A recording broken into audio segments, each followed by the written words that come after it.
Good morning, students.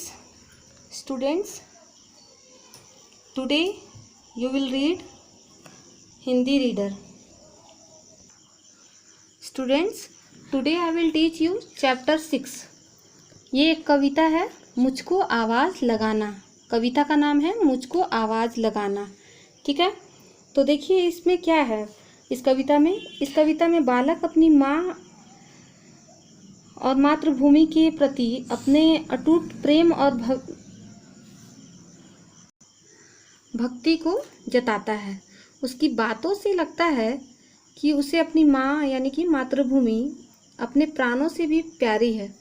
वह उसकी सुरक्षा या देखभाल के लिए एक शक्तिशाली प्रहरी के रूप में सदैव खड़ा है.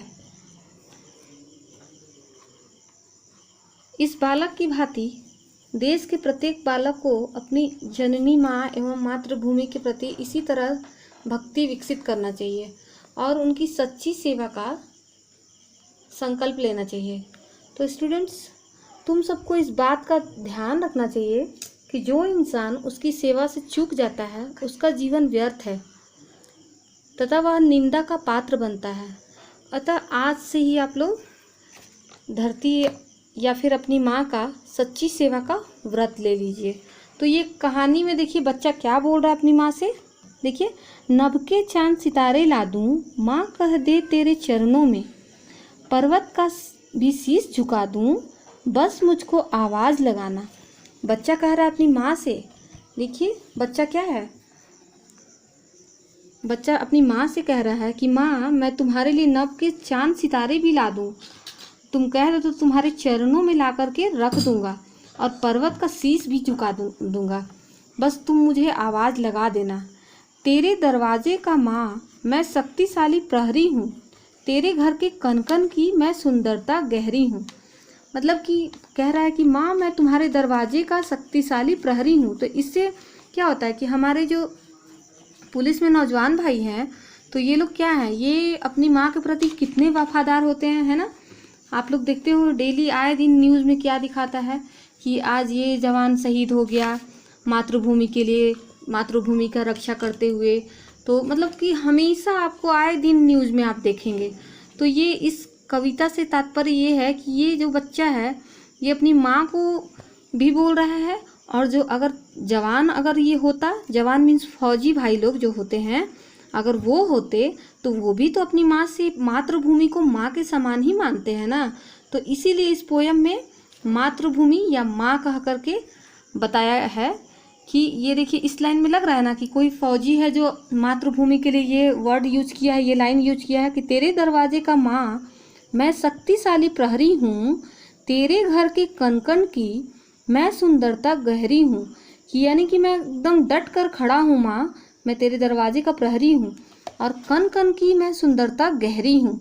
देखते हो ना कि एकदम बॉर्डर पे सैनिक खड़े रहते हैं ना, एकदम कोई भी दुश्मन आ नहीं पाता है, वो लोग जान गंवा देते हैं लेकिन हार नहीं मानते हैं. मरने के बाद ही दुश्मन कुछ कर पाते हैं. अगर वे जीवित रहते हैं सैनिक भाई लोग तो वो उनके रहने पे कुछ नहीं होता है. तेरी पावन छवि पर यूं मैं एक दिठौना हूँ, तेरी गोद का माता मैं एक खिलौना हूँ. तो देखिए स्टूडेंट्स, ये तीसरा जो पैरा है इसमें क्या बताया गया है कि तेरी पावन छवि पर, मतलब कि तुम्हारी जो ये पवित्र मिट्टी है छवि पर मैं एक दिठौना, मैं काजल का टीका हूँ, तेरी गोद का माता मैं एक खिलौना हूँ. मैं तो तुम्हारी गोद में एक खिलौना की तरह हूँ. मेरे रहते प्यारी माँ तू कभी नहीं घबराना, संकट कोई आए तब मुझको आवाज़ लगाना. इसमें एक बच्चा कह रहा है, बच्चा को भी देख लीजिए, फोटो में इस बच्चे को भी देख लीजिए और इसी रूप में सैनिक को भी ले लीजिए. या तो ये बच्चा अपनी माँ से कह रहा है या तो इसी जगह पे सैनिक जो है अपनी मातृभूमि से कह रहा है कि मेरे रहते हुए प्यारी माँ तुम कभी भी घबराना मत कि मेरा कोई भी नहीं है, जब भी कोई संकट आए तो मुझे आवाज़ लगा देना. स्टूडेंट्स, तो देखिए माँ ईश्वर का रूप होती है, वही जन्म देती है और अपने स्नेह एवं ममतत्व से ममत्व की शीतल छांव में हमें पाल पोस कर बड़ा करती है ना। बच्चे का सबसे पहली गुरु कौन होती है? माँ होती है, क्योंकि बच्चा सबसे पहले उसी के साथ रहकर सांसारिक ज्ञान प्राप्त करता है और माँ से ही चलना फिरना, खाना पीना, बोलना, ये सब जो है माँ से ही सीखते हैं बच्चे। यदि बच्चों के सिर पर माँ के स्नेह का आंचल नहीं हो तो उसका जीवन बहुत ही तकलीफ की कड़ी धूप में जलने लगता है, बहुत तकलीफ होता है। जिन बच्चों की माँ नहीं होती है उन्हें कितना तकलीफ झेलना पड़ता है, ये आप लोग भी किसी किसी बच्चों को देख सकते हैं कि जिनकी माँ नहीं होती है। संसार में केवल माँ ही खुद दुख उठाकर अपने बच्चों को सुख प्रदान करती हैं और हर समय अपने प्राणों को बच्चों पर न्यौछावर करने के लिए एकदम तैयार रहती है। कौन तैयार रहती है? माँ तैयार रहती है। माँ का हृदय जो है अपने बच्चों के हृदय से उसके जन्म के पूर्व ही प्रगाढ़ रूप से, मतलब कि एकदम गहराई से जुड़ जाता है। बच्चे के हृदय से माँ का हृदय जुड़ जाता है। इसी कारण जो बच्चे के दुख की तड़प माँ के हृदय में स्पष्ट आभास हो जाता है माँ को कि मेरा बच्चा दुख में है। माँ के उपकार का कोई मोल नहीं है स्टूडेंट्स, कोई भी मोल नहीं है। इसलिए तुमको अपनी माँ से खूब प्यार करना चाहिए और उसका सच्चे मन से आदर भी करना चाहिए और ईश्वर का रूप मानकर उसकी पूजा भी करनी चाहिए।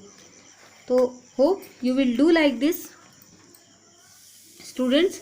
आप लोग देखे होंगे ना कि कुछ भी अगर मम्मी करती हैं तो अगर थोड़ा सा भी आपको, अगर मान लीजिए खाना ही आप लोग खा रहे हैं, छोटा सा एग्जांपल है, खाना खा रहे हैं और आपको भूख लगी है तो मम्मी अपना खाना छोड़कर, जो माँ है, खाना छोड़कर सबसे पहले आपको देती हैं कि नहीं मेरा बच्चा भूखा हुआ है ना। ऐसे देखे होंगे आप लोग कि माँ कितना प्यार करती है। आप लोग को कब भूख लगा है नहीं लगा ये माँ को अच्छी तरह से आभास रहता है, ज्ञान रहता है।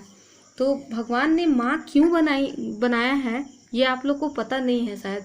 माँ इसलिए बनाया है कि भगवान हर जगह तो नहीं जा सकते हैं ना, इसलिए उन्होंने हमें माँ के रूप में, अपने रूप में, जैसे माँ के ही अंदर जो है भगवान खुद विराजमान होते हैं। माँ कितनी दयालु होती है अपने बच्चे के प्रति, है ना।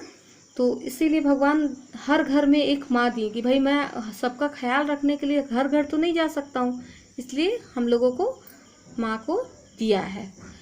तो hope students you understood this chapter. So please read and write in your Hindi reader notebook, Hindi reader fair notebook. You will read 2-3 times and you will write 1 time only. Like this poem you will write. जैसा ये poem जैसे भी लिखा हुआ है वैसे आप लोग लिखेंगे, ठीक है। सबसे पहले डेट लिखेंगे कॉर्नर पे यहाँ पे, फिर चैप्टर 6 लिखेंगे। चैप्टर नहीं लिखेंगे आप लोग, पार्ट 6 लिखेंगे। मुझको आवाज़ लगाना लिखेंगे, फिर कविता लिखेंगे। Then you have to write poem, full poem you will write, okay. Thereafter you will done students, thereafter you will do शब्द और उनके अर्थ, इतना आप लोग करके रखेंगे, ठीक है। ये क्लास वर्क है, सॉरी ये क्लास वर्क है, ठीक है, पोएम, और ये होमवर्क है। Thank you.